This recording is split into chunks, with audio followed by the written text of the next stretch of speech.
nag-install ako ng dashcam QCY N96 yung 2K video resolution sa Suzuki Celerio.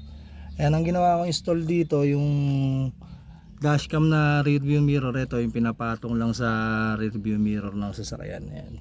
Tapos nakasaksak lang siya sa 12 volts port ng sasakyan. Plug and play lang siya. Nakapatong lang siya, tapos sinasaksak lang sa 12 volts port. Yan ang ginawa kong install dun sa charger niya. Ito yung charger ng dashcam. Pinagapan ko lang yan sa Kesame papunta rito sa kanan. Yan, tapos may inalis ako ritong plastic. Yan, inalis ko tong plastic para mailusot ko yung wire pa ganun.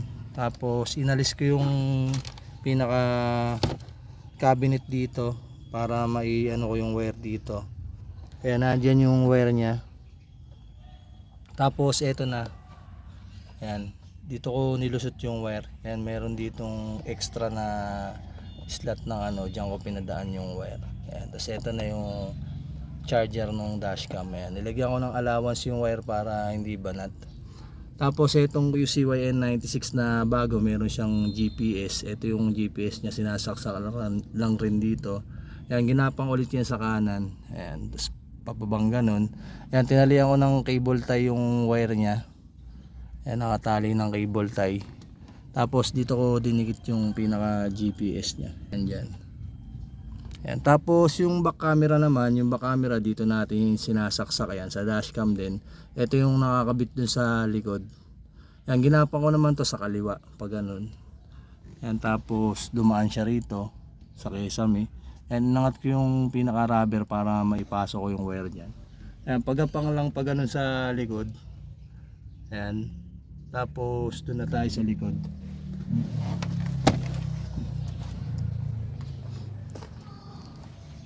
Ayan, pagdating ko rito sa likod, ayan, ito na yung wire nung dashcam.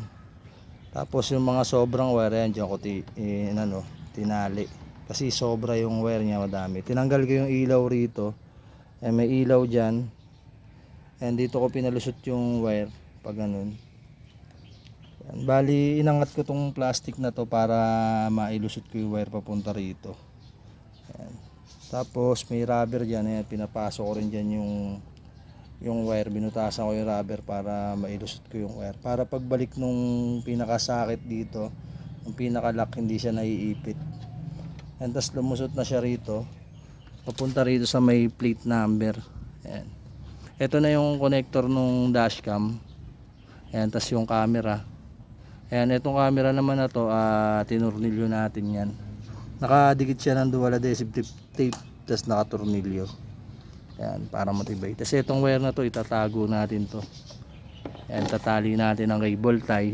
Tapos itong dashcam na to, merong red wire. Ito yung kinokonek sa reverse light pagka atras yung sasakyan. Mag-automatic switch yung yung camera ng dashcam.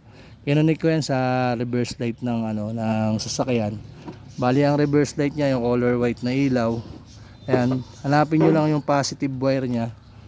Ayan, ito kasing sasakyan na to, meron na siyang dashcam dati, kaya may naka na wire na nakaabang dito ng para sa dashcam. Ayan, kinunik ko lang yan sa yung dating wire nya.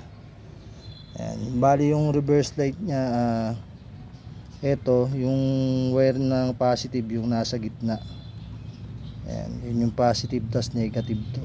Positive lang kayo magko-connect. Etong wire naman na to, pwede nyo siyang i-connect, pwede hindi nyo i-connect, nasa inyo kung gusto nyo. Ang lang nito, pagka atras kayo, lilipat yung camera sa likod. Ayan, ganun lang yung ginawa ko install sa sa Suzuki Celerio. Ayan, easy installation lang, plug and play. Ayan, madali lang i-install. Ayan, testing natin yung auto switch reverse nya. Pagka nag-reverse tayo, mag-automatic yung Ayan, kunin natin yung susi.